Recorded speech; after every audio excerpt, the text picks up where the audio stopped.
Right. Well, our next speaker is it's me. Right. Well, perhaps I do need some introduction. I certainly need my name spelt right. It's two T's, but there you go. Everyone always gets it wrong. So my name's Mike Follett. For those of you sort of coming in, I'm the managing director of Lumen, and we're an attention technology company. And you have heard quite enough about Lumen from us. And one of the things that we're going to talk about is that people don't really like advertising. So I'm not going to give you an ad. What I thought I'd try and do in the next 15 minutes is talk about another way of getting an unfair share of attention. We've talked about context, about making sure that your ads appear in the right place. We've talked about creativity. We've talked about really, really interesting, innovative understandings of the emotional response to advertising. All of these things are spectacularly important in driving attention. But what I wanted to talk about is more a conceptual thought. Because I think that we can get an unfair share of attention if we really understand how advertising works. Because I believe that fundamentally we are being held back by a really poor model of how advertising works. And if we could get into our heads the reality of how people engage with ads and actually think about how ads build memories, this would give all of us an unfair advantage in driving brand recall and purchase intent. So I've called this, I've called it the Death Star and the Dandelion. And just like Rob had his racehorse analogy, it's two analogies about how people think about how advertising works. Now, I haven't always worked in research. I started my career at DDB, the big advertising agency. I was a planner or a strategist over in London, and then in New York, and then in India. But I spent 5 years, my first formative 5 years, on one account. It's a sort of, all my understanding of advertising comes from this first formative 5 years, and that was the Felix cat food account. And it was very interesting for the first couple of years. It was pretty interesting for the third year. And then I spent 2 years trying to avoid working on cat food advertising. I tried desperately to get off cat food, and I just couldn't. They couldn't. Well, perhaps it was me, but perhaps it was them. I just couldn't get away from it. So what I want to do is tell you that how we thought cat food worked, and what we can learn from that, and how in actual fact things actually work. And the analogy I want to do is to compare the way in which the mental model we use for how advertising works between an idea that advertising works a bit like the assault on the Death Star, whereas in actual fact, I believe advertising works much more like how dandelions spread their seeds. So I think we move from a targeting view of advertising to a broadcast and distribution model of advertising. Now this is the first time I'm doing this, so wish me luck. Wish yourselves luck. I mean, this might be really boring. I don't know.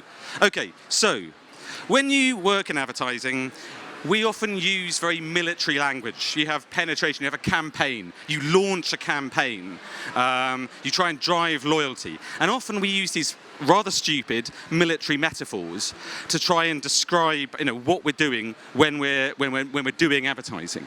And we start off a bit like the assault on the Death Star by marshalling our forces, trying to work out what the strategy is going to be. It's strategy, bloody hell, it's cat food. And that's the important thing to say. We are selling cat food.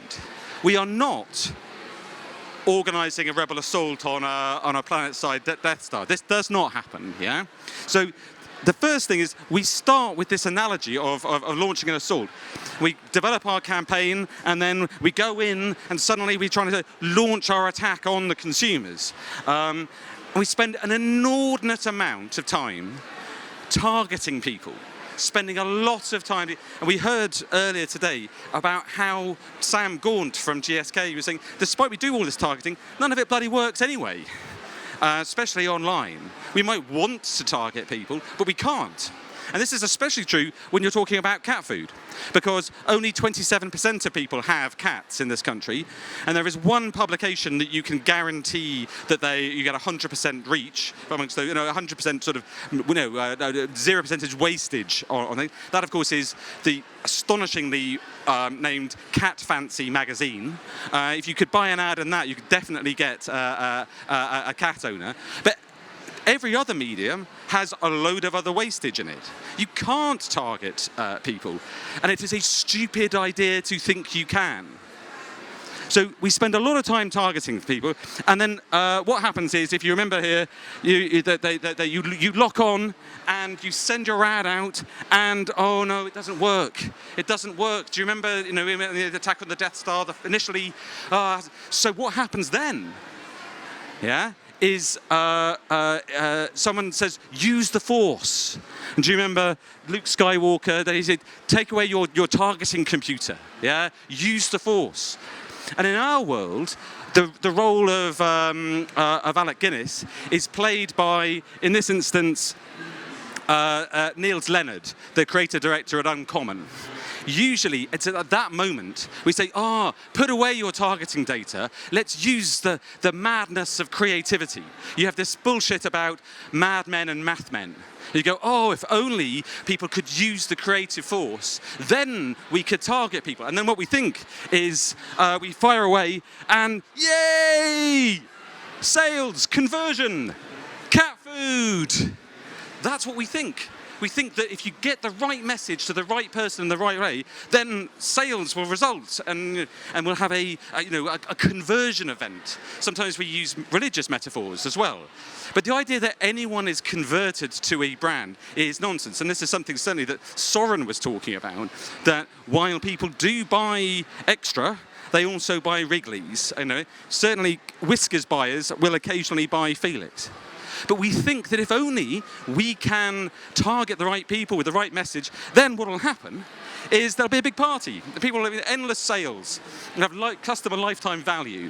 And it'll be like all the Ewoks dancing around at the end, and it's all working out until someone explains to an Ewok what cat food is actually made of, which they may not be very happy about.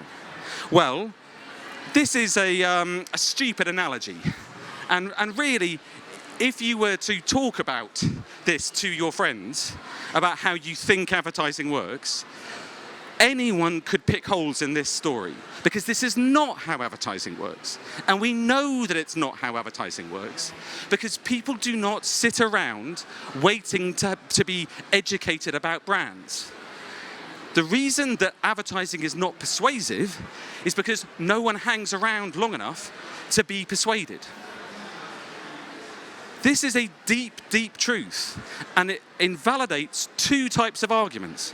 It invalidates the nonsensical, performance-driven targeting advertising model, which is stupid, and we all know, but it also invalidates a lot of the assumptions we make about how creative works. Even someone as talented as Niels Leonard, who's a friend and who does amazing work, wins lots of works at Cannes, even his model of advertising is wrong. Because what we find is that people think that this is how people watch TV. But in actual fact, this is how people watch TV. People don't pay attention.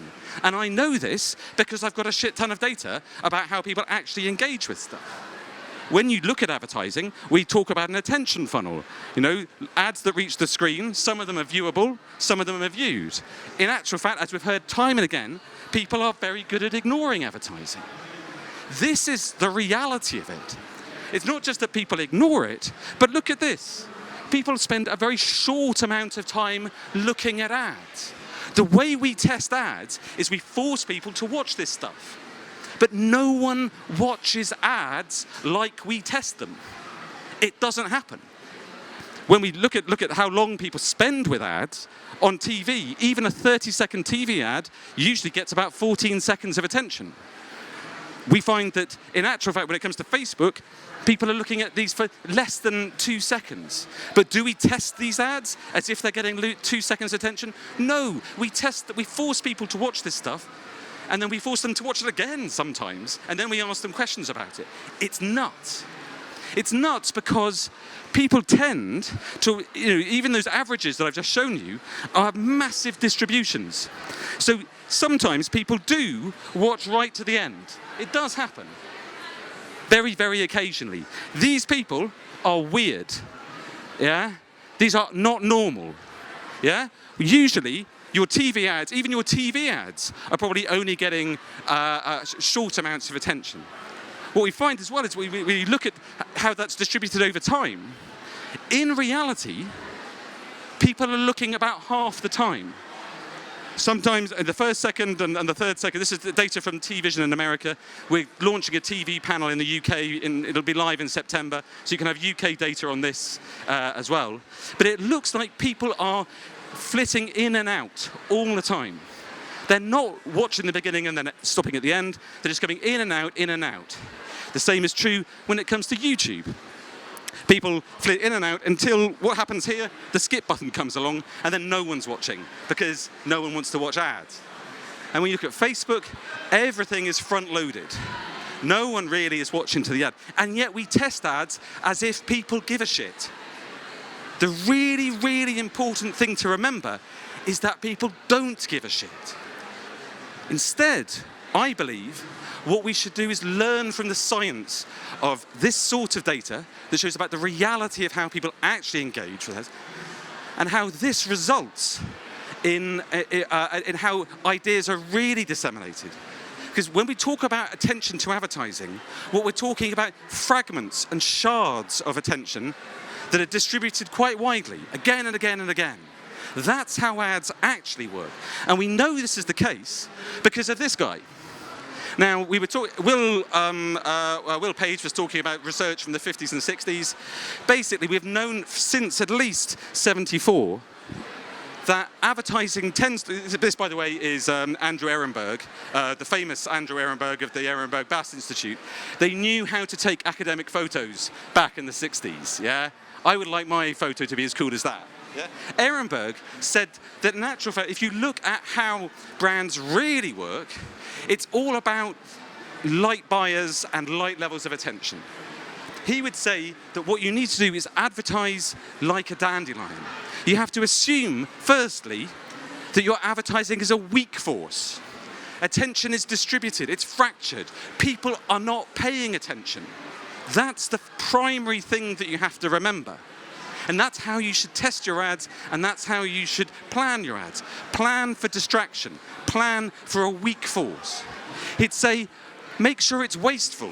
Think like a dandelion. All the billions of seeds that are sent out, none of these are fucking targeted. That's the point. They go everywhere. Broadcast mediums, allegedly wasteful, are far more efficient than the allegedly targeted stuff. And the last thing, which probably isn't like a dandelion because they don't do this, but remember about the frequency of what you're talking about. Brand memories are built up over regular. This is something exactly that Soren was talking about that consistency of visual, but also the consistency of message over time and again. This is how advertising actually works. Not how we would like it to work, and certainly not how we think it works. If we take this seriously, we will get an unfair share of attention. Now, I'll just conclude to say that the best people have always known this. Because in my 5 years of working on Felix, we won 2 IPA Effectiveness Awards, and I was listed as an author on 0 of those things. So I have nothing to claim for all this work. But the interesting thing about Felix is that they built a dominant market share. Are they still dominant? Is Whiskas back to number 1? But they became the number 1 cat food brand. We're fighting with Whiskas, which is what Soren does, which is very good. But they became the number 1 cat food brand by keeping it simple, by adopting this mass broadcast, emotional but simple message, not trying to look at every single frame, and not trying to target things, but by deliberately going for a mass approach. And this man here, Les Binet, has won 3 IPA effectiveness papers, all on the Felix case study, because they have adopted naturally this dandelion approach of mass reach and of broken attention, rather than this ludicrous idea of targeting and conversion and penetration. So my belief is that just as you can get an unfair share of attention by having understanding context, or understanding creative, or understanding the carbon footprint of your ads, so too can you get an increase in attention by understanding how ads actually work rather than how we think they work. So thanks very much, guys, and I'm going to hand over to Nadia from TikTok.